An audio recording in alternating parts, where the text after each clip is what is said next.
Good afternoon, ladies and gentlemen. My name is wersderf, and today I'm doing a Only Use Me Blade style Sunday chill commentary, where it is Sunday.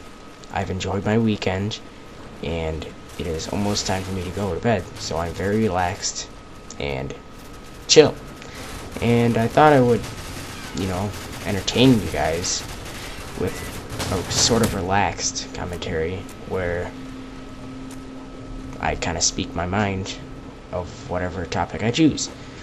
So, started off by saying that this is extremely old Call of Duty gameplay. Not saying that it's like 3 years old when Call of Duty first came out, but it was about 6 months ago when I just got this game for my computer, and I was a little inexperienced and not very good at the game.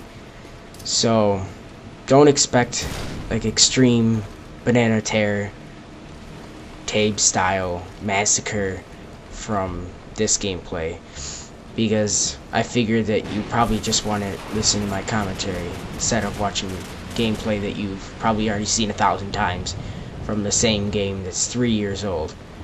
Also, I have some topics that I've written down for me to discuss during this commentary. So one of the first ones is how I don't think shotguns are newish. And I say that because I'm not sure of this, but I've run into some people that think that shotguns are extremely noobish and that only noobs use shotguns. So I'm going against that and saying that shotguns can be used by experienced players without being called a noob.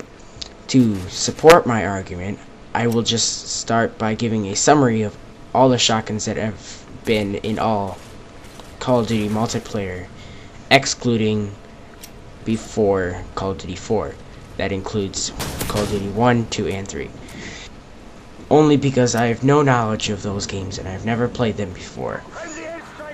So, in all the Call of Duty games 4 through Black Ops, they have always had a short range, usually small clip, and have high damage at close range. So using a shotgun gives you advantage over ones that are using an assault rifle at close range. So if you have a shotgun in your close range, you'll usually win the gunfight unless he knifes you or you're flashed or something like that.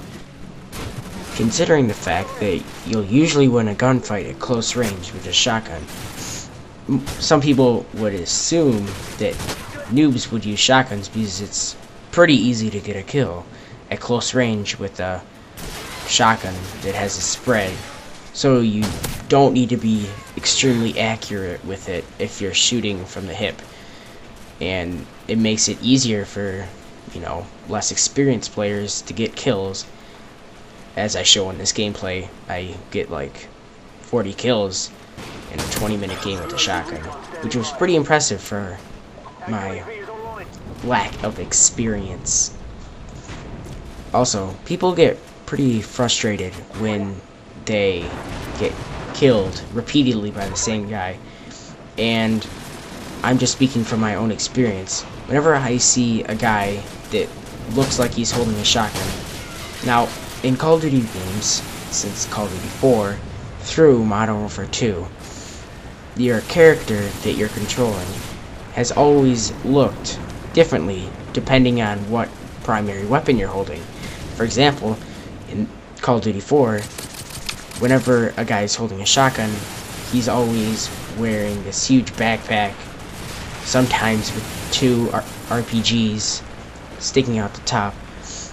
People will recognize that person and realize that what gun they're using and strategize according to what gun they are using.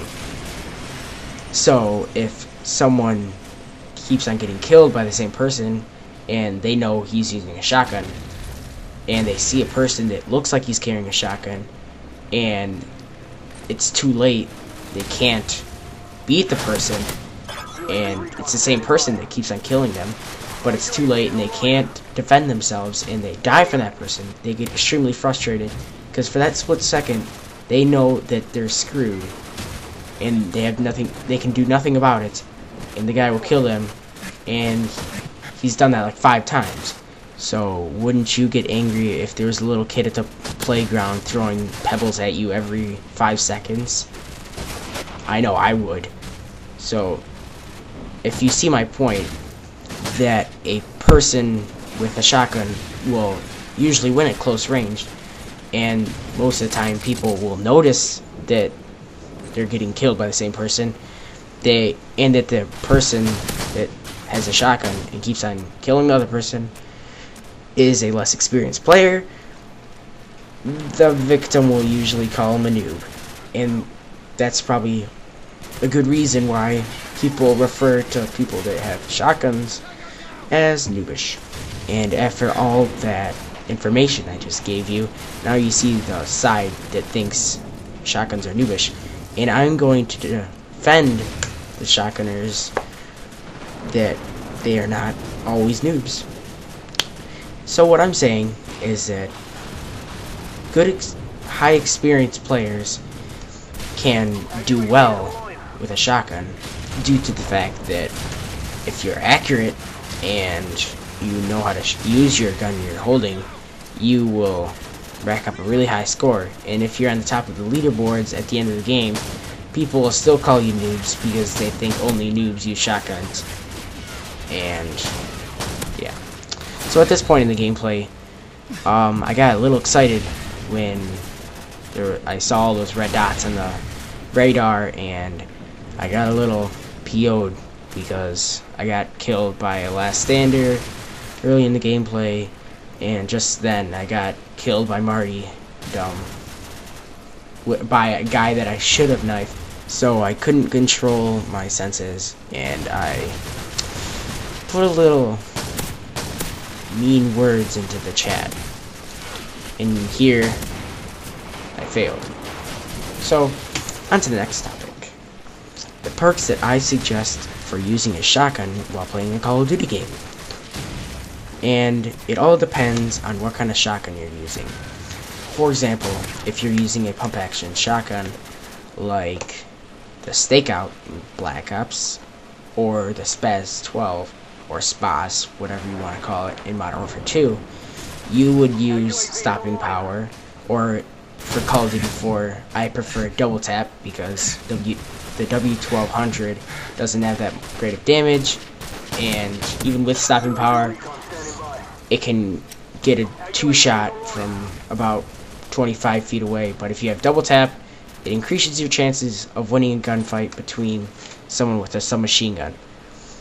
And if you're using a semi-automatic like the M1014 in Call of Duty 4 or the Striker from Modern Warfare 2, I would also consider using stopping power and sleight of hand because it increases your reload time, since a pump action shotgun has either like 6 to 10 shots in a clip, and you have to reload the gun one by one. So that usually takes a while, and as a result, it is wise to use sleight of hand with a pump action shotgun. So this concludes this commentary, and I could only fit one part of this gameplay because the full gameplay of this game was 18 minutes long, and no matter how I fit it, I couldn't make it 10 minutes, which is the YouTube limit. So if you guys enjoyed this commentary and would like to see more, I would highly suggest liking this video, thumbing it up, favorite if you want, and wait for the next part of this video to come out. So peace, love, and joy.